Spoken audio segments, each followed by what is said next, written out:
Hey guys, this is Dave with Audio and Reviews. Today I'm going to be reviewing two different IEMs and a USB DAC. The two IEMs are the HiFi C2 Mech Warrior and Moondrop Quarks. And then we're going to be taking a look at Tanchjim's latest USB DAC, the Space. We'll talk about the Tanchjim Space first. And as far as what comes in the box with the Tanchjim Space, here's the packaging right here. Pretty simple packaging, but pretty cool. Of course, we have the USB DAC itself and a USB Type-C cable. Now, as for specifications and design, the Tanchjim Space is priced at $89.99. As for the internals, it has dual Cirrus Logic CS43131 DAC chips, which is the same DAC chip found in the FIO Jade Audio KA2 and the Moondrop Dawn. The Moondrop Dawn is less expensive at $65. However, it also doesn't have both a 4.4 and 3.5 output like the Space. You have to choose which one you want. And also the KA2 only gives you a 4.4 balanced output as well. The KA2 is also less expensive than the Space and is priced at $59. So going back to the Space, the design's pretty cool. I like the silver color, and the added window is kind of a unique touch. As for its outputs, it has both a 4.4 and 3.5 single-ended output. 4.4 output gives you 230 milliwatts of power, and as for the output level, it gives you 4 volts RMS out of the 4.4 and 2 volts RMS out of the 3.5. It also has an independent volume control that also controls the gain level. So if you hold both the volume up and volume down simultaneously, you can switch between high and low gain. As for power efficiency, I would say it's good. I didn't notice any excessive battery drain at all. As for sound quality, I would say the overall performance of the Space is very good. The overall signature is neutral, but slightly leans warm, so male vocals and instruments that land in the lower mids and mid bass frequencies tend to have a little more body and note weight. The rest of the frequency response is neutral, so generally, with the exception of, again, that tinge of warmth, the rest of the sound remains fairly uncolored. There is no noticeable roll-off, so there is good extension on both ends of the frequency spectrum. As for technicalities, the detail retrieval, soundstage, and imaging capabilities of the Space is also very good. It's about the same as a lot of the other USB DACs I've tested at this price. As for whether or not it's worth you upgrading to the Tanchjim Space if you already own the KA2 or Moondrop Dawn, honestly, if you don't need a USB DAC with both the 4.4 and 3.5 or a volume control, then I would say no, because as for sound quality, the performance is, again, about the same. And during my testing, I didn't really notice any significant difference in terms of performance. And both the Dawn and KA2 give you a little extra control with the FIO and Moondrop app. The Moondrop Dawn also has the same 230 milliwatts of power output as the Tanchjim Space.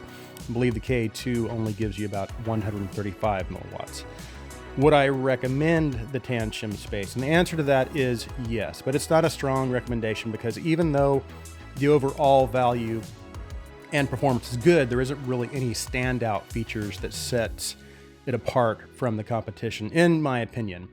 It's just a good sounding USB DAC. But again, I do recommend it, and that's a good thing. Okay, let's go ahead and move on to the HiFi Mech Warrior. So this is what you get when you purchase the HiFi C2 Mech Warrior. There's not much to it. Packaging's pretty simple. You get a bag of tips, which has, I think, 2 pairs of each size, large, medium, and small. And then, of course, you get the IEMs themselves. The HiFi Mech Warrior comes in at $39 and is a 10 millimeter single dynamic driver IEM. According to the website, the driver has a double cavity design and has a newly developed PU plus LCP composite diaphragm. Shells are made out of machined aviation grade aluminum alloy. They look and feel really nice, actually. They have kind of a minimalist utilitarian look and design. It does have some hard corners, however, I didn't have any issues with comfort. They seem to be pretty comfortable overall and fit my ears really well.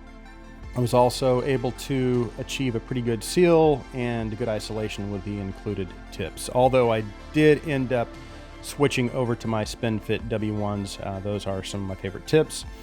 But again, the overall fit, comfort, and isolation are very good. Cable is decent. It's not great. The plastic 2-pin connectors look a little cheap. However, they feel secure. And I guess that's the main thing at this price. Cable is pliable, and I didn't have any issues with tangling. Now, as for the sound of the C2, the overall sound signature is V-shaped and what I would call upper mid and treble forward with some lower mid warmth.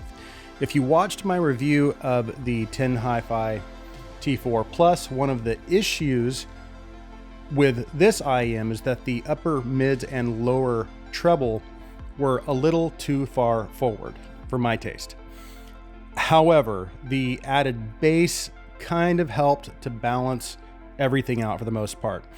The C2 has some of those same issues and is tuned similarly to the T4 Plus. The problem areas for me are the 4K to 6K frequencies.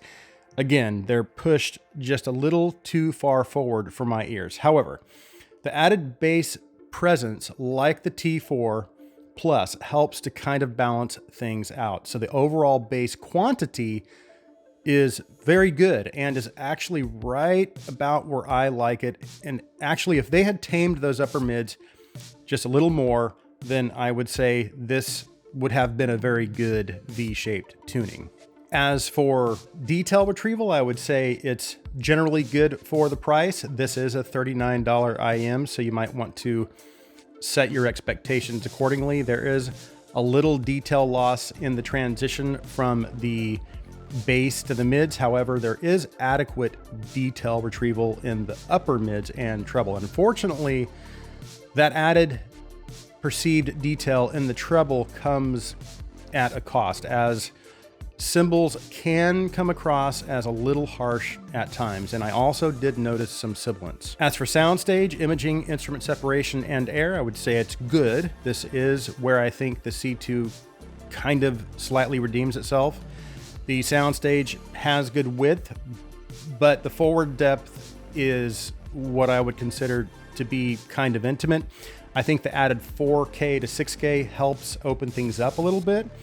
Instrument imaging and separation is also good, and there is some added upper treble presence around 13K that gives a good sense of air and atmosphere. And combined with the wide soundstage and good imaging, it all just works together nicely to help immerse you, especially in live recordings and any kind of immersive tracks like some of Yoshi Hirakawa's recordings.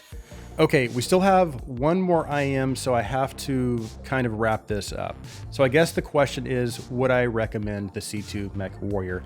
And the answer is yes, although it has some flaws. It's only $39, and for that price, I think the overall performance of the C2 is good.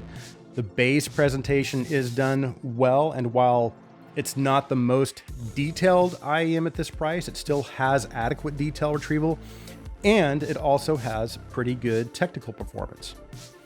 So yes, I would recommend the C2. I think it's a fairly good offering, again, at this price.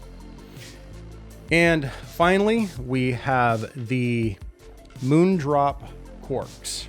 So this is what you get with the Moondrop Quarks. You have the IEMs, you have pretty simple packaging, you have a carrying pouch and some tips.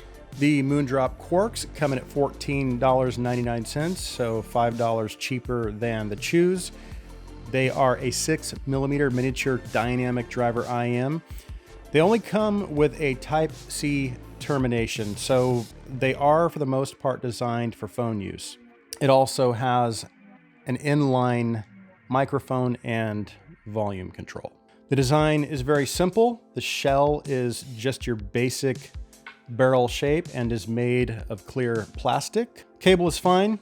It's just a basic cable and about what you would expect at this price. So really, there isn't much more to cover in terms of specs and design. So let's jump into the sound.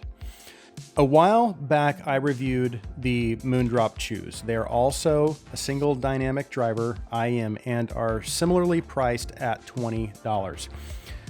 The Chews were and still are one of my favorite IMs at this price point.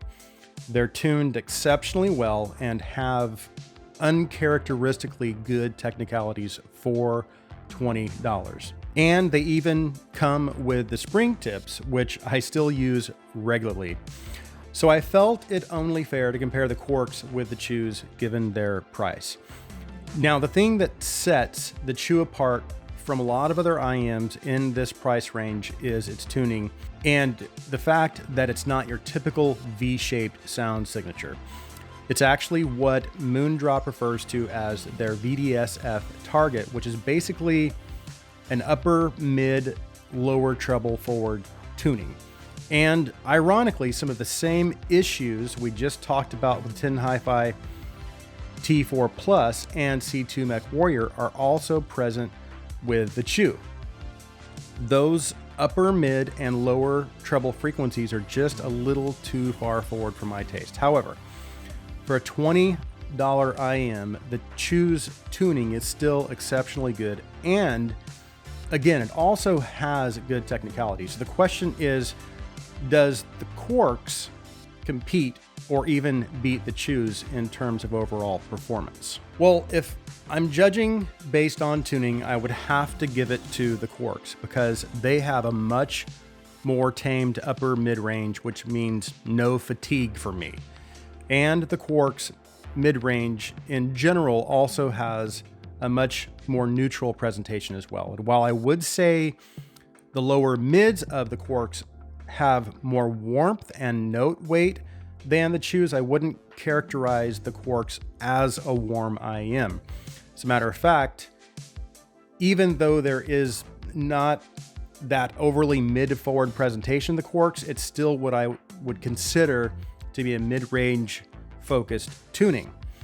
So what that means in terms of bass presentation is that it still comes across as not necessarily being lean, but definitely a more moderate bass presentation than other IMs in this price range, which is good, especially if you're on a tight budget and you want something that's not going to have your typical V-shape tuning.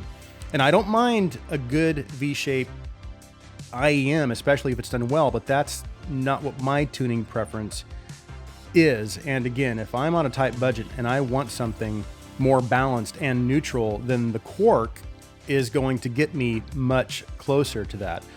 The only area I feel the Quarks could use improvement are in the treble and upper treble. They are just a little too relaxed for me in the treble and just don't have enough energy and excitement for me. But I still have to give the edge to the Quarks for tuning. I also think the Quarks are tuned better than the Tanchjim Tanyas, but in terms of technical performance, I have to give it, again, going back to the Chews, I have to give that to the Chews. And that's kind of the trade-off, I guess, with having that upper mid forward tuning. Although it can be fatiguing, it can also help to kind of open things up and add some perceived detail, which again, the level of detail that the Chew has is still pretty much unmatched at this price, in my opinion. So again, the question is, would I recommend the Quarks? Absolutely, because they're so budget friendly and they have arguably the best tuning at this price. So if you're on a budget and are looking for a well-tuned IEM, then the Moondrop Quarks are an excellent choice in my opinion. And if you're looking for a budget-friendly IEM with better technicalities than the Quarks and are okay with a little upper mid forwardness, then I would still give the Chews a strong recommendation as well. So I think that overall, between the Quarks and the Chews, Moondrop kind of giving consumers two different options, I think that's really, really cool. And again, I would recommend both. It kind of just depends on what your personal preferences are. Okay, so that concludes this review. Thanks so much for taking the time to watch this video. Please like this video, please share this video, and if you are new to the channel and you like my content, please take a second and hit that subscribe button. Again, thanks for watching and have an awesome day.